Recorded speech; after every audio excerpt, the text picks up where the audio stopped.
Kara, exhausted, enters the house. The warm air inside contrasts sharply with the chill of the night.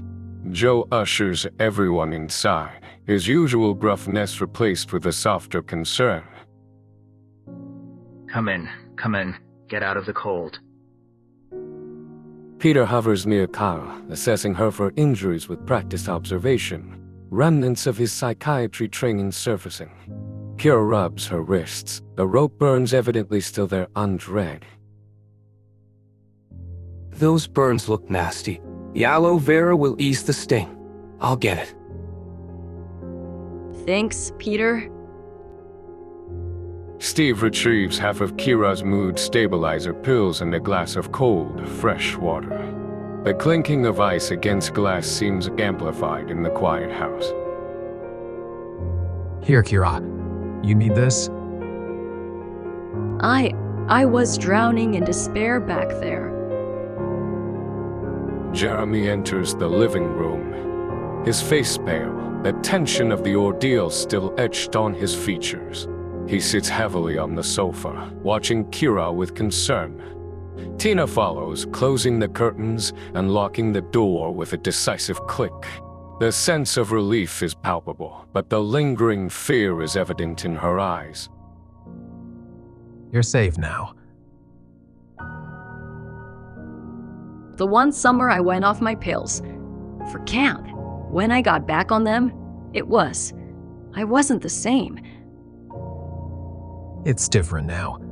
Besides, we're all ordered to take therapy after situations like this. It's standard procedure, Kara. Debriefing and all that. I become a chatterbox of strangers. Last time I was in therapy, my old worker wanted to know why I wouldn't go back to that program. The one where I was forced to work with normal people. That place was a nightmare. They treated Kira like she was broken. The tension in the room thickens. Joe clears his throat, trying to break the uncomfortable silence. He heads towards the kitchen, the scent of simmering tomato sauce wafting from the doorway. Anyone hungry? I made lasagna. This will be different, Kira. I promise. Kira looks up at Steve, her eyes searching his. A flicker of doubt remains. But beneath it, a fragile hope begins to bloom. The lasagna, a comforting aroma in the tense air, becomes a silent promise of normalcy, of a future away from the darkness that had almost consumed them. But in the corner of the room, a shadow seems to deepen, a subtle shift in the atmosphere that goes unnoticed by everyone except Jeremy. He glances towards the window, a sudden chill running down his spine.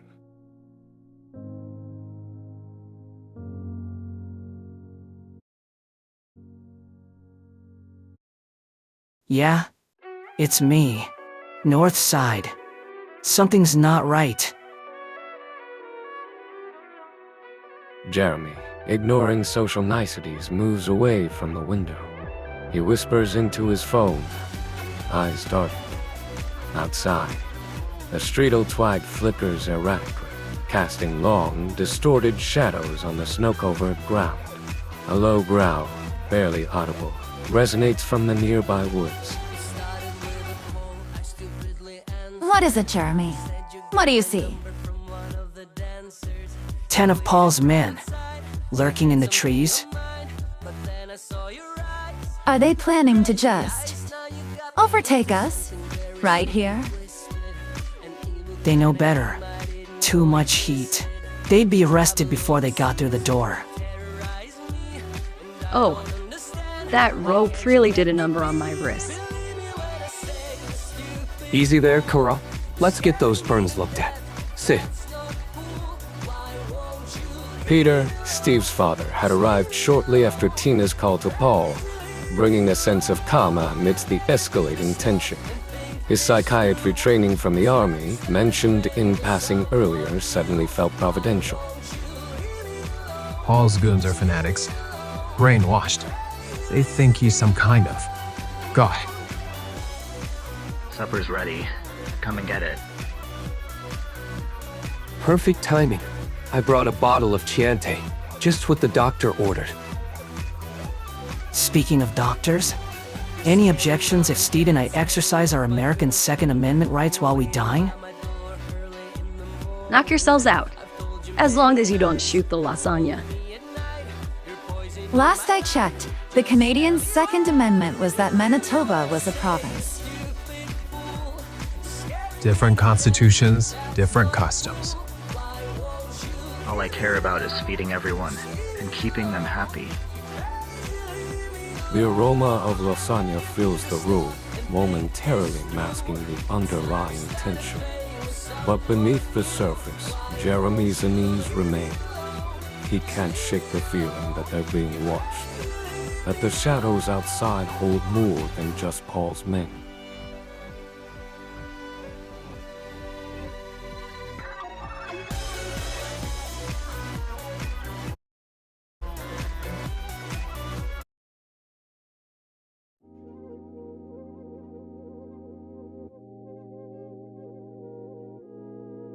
As Jeremy peers out, a pair of glowing eyes reflects back at him. He freezes, knife drawn, realizing it's not human. What incarnation? Werewolves aren't real, right? They can't be. But ghosts are. One vibrated my brain one night. I want to hear that story after we eat. After we figure out what's surrounding this safe house. It's too dark to see anything clearly. I'll stay up and take first watch. Anyone brave enough to actually look outside in the woods? The men exchange uneasy glances. Peter clears his throat, taking a sip of wine while Joe avoids eye contact. The tension thickens, the lasagna now forgotten. What's with the funeral faces? And with all the American, Army, He-Man, Show No Fear men here, all of you gentlemen are afraid to look in the woods for yourselves. Tina and Kira giggle, the sound echoing unnaturally in the tense atmosphere. You tell them, Kate. Tina, I'll go. Steve disappears into the night. The others wait, the silence punctuated only by the crackling fire in the hearth. Finally, Steve returns, brushing off his jacket. Coyotes. If Paul's men are out there, they must be good at climbing trees. I still don't like it.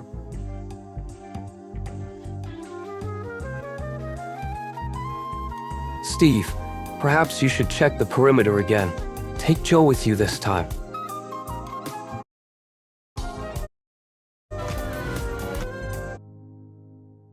Steve, perhaps you should check the perimeter again. Take Joe with you this time. Following Peter's suggestion, Steve nods, a grim set to his jaw. He grabs his headlamp, the beam cutting through the lingering twilight. Let's go, Joe. Steve and Joe venture into the woods, the crunching of leaves under their boots the only sound for a while. Then, unexpectedly, Joe starts humming a low, melancholic Italian folk song. The melody oddly unsettling in the darkness. My Nama used to sing this. Said it kept the bad spirits away. Steve glances at Joe, suddenly acutely aware of the older man's weary strength beneath his seemingly gentle exterior. The song, coupled with the deepening shadows, prickles his unease. You ever hear of, hybrids? Half dog, half human, but not werewolves. Anything is possible, Steve. Sirens, witchcraft, and misled patriots all share the same reality. You'd be surprised. Steve shifts uncomfortably, the conversation taking an unexpected turn. He thinks of Clara, her defiant spirit a beacon in this unsettling situation. I promised her I'd take her to England. After all this is over. You're a good man, Steve. You'll do great things. Just like Tina, she will be safe. She's my marshmallow girl. Remember when I first got to Winnipeg? Everyone giving me the stink eye for being American? Joe chuckles, the sound momentarily breaking the tension. Steve continues, his voice tinged with fondness. She marched right up to me, bold as brass, and said if she was Prime Minister and California had a wildfire, she'd send marshmallows instead of help. Said we needed sweetening up, not putting out. And that's what made you fall in love with her. Yep. A low growl cuts through the air, close and menacing. Both men freeze, their easy banter forgotten. Who's out there? Show yourself. A figure emerges from the shadows, half man, half wolf. His eyes wide with fear. It's Sam, his wolfish features contorted in a grimace of anxiety. My wife, Sarah. Her car.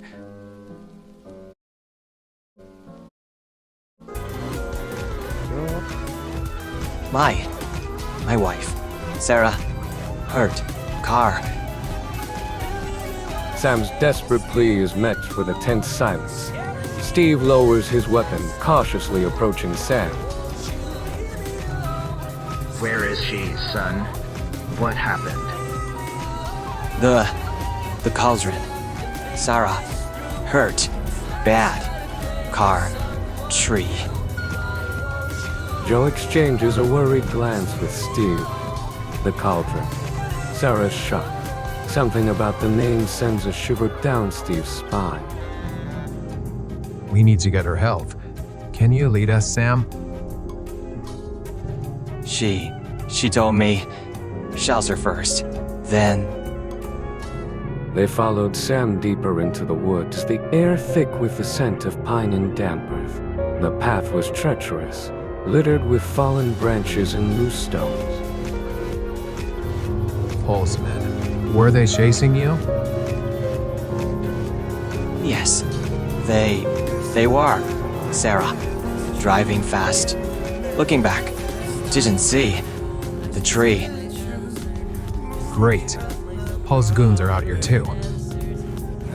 Don't worry, son. We'll get her to safety. It's a good thing I made enough lasagna for leftovers. Joe, food isn't always the answer. Not when we are being chased. It is when the world is going insane, Steve. Trust me. After what felt like an eternity, they reached a small cabin nestled amongst the trees. The windows were dark, and an eerie silence hung in the air. Please help. My wife. Hurt.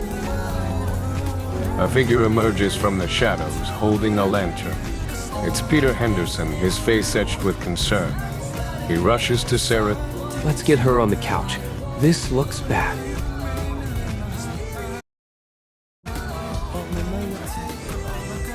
Let's get her on the couch. This looks bad. Peter, focused, begins directing Steve and Sam. Gently now. Easy does it. They carefully lay Sarah out. A dark stain blossoms on the faded fabric. Is there anything I can do to help? A clean cloth and some water would be good, Kara. Thanks. Coming right up. Peter examines Sarah's leg, a grim expression settling on his face. He turns to Steve, his voice low. Compound fracture, just like I taught you. If I become a medic like you wanted, it wouldn't that cure it? I understand, son, but you'd have been a good healer. You're doing a fine job, even now. I don't want to rot people, Dad. American healthcare isn't free, Steve. Canadian healthcare is paid for by taxpayers. That's because Canada is a socialist country.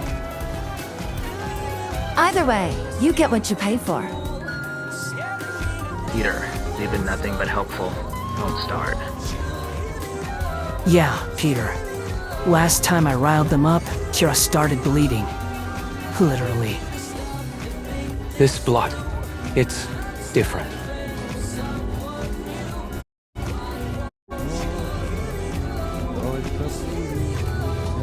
This blood, it's different. The crimson stain spread across the worn fabric. Almost black, like oil, yet undeniably blood. Dad, just fix her up already. Kira stood silently. The puzzled frown etched on her face. The earlier argument about socialists had left her feeling strangely disconnected, a nagging sense of missing something vital. Hey, everything okay? I don't know. I feel like I missed something. What's a socialist anyway? Why is that a bad thing? It's just my dad's old school, you know. Cold War mentality and all that. Oh, he wasn't talking about Canadians. He meant Russians. I feel like an idiot. Hey, don't worry about it. I get lost in the word salad sometimes too. Yay, I'm not alone. A low whine broke the moment. Sam paced anxiously by the door, his wolfish features contorted with worry. I'll let him out. As Steve opens the door, Sam slips out into the cool night air, sniffing the ground nervously. Danger. Close. A long, mournful howl echoed through the trees, a chilling serenade to the rising moon. What was that noise? Sounds like something out of Joe's creepy Italian operas. It wasn't an opera, Jeremy. That was a wolf.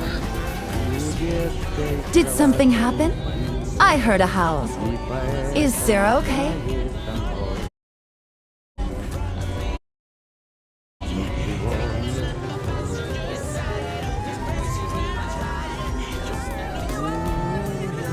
Did something happen? I heard a howl. Is Sarah okay? Walls. Men. Running.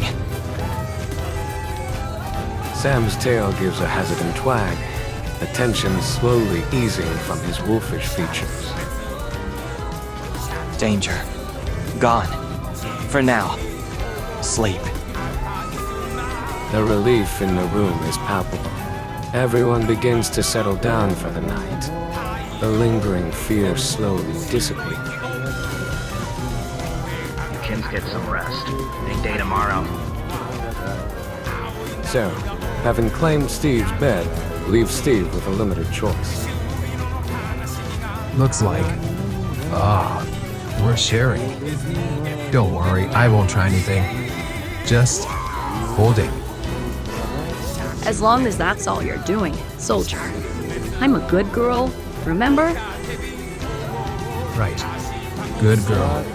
Of course.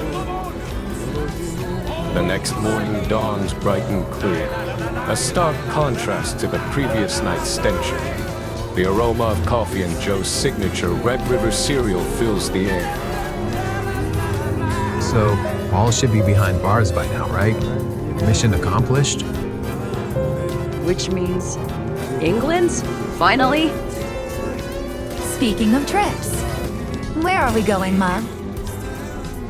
Bahamas, babe. White sand, blue water. Just us? And what about me? Where do I go? A heavy silence falls over the room. Kate's question hangs in the air, unanswered.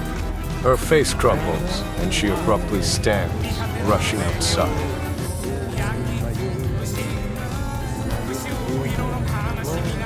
Steve follows Kate outside, his expression filled with concern.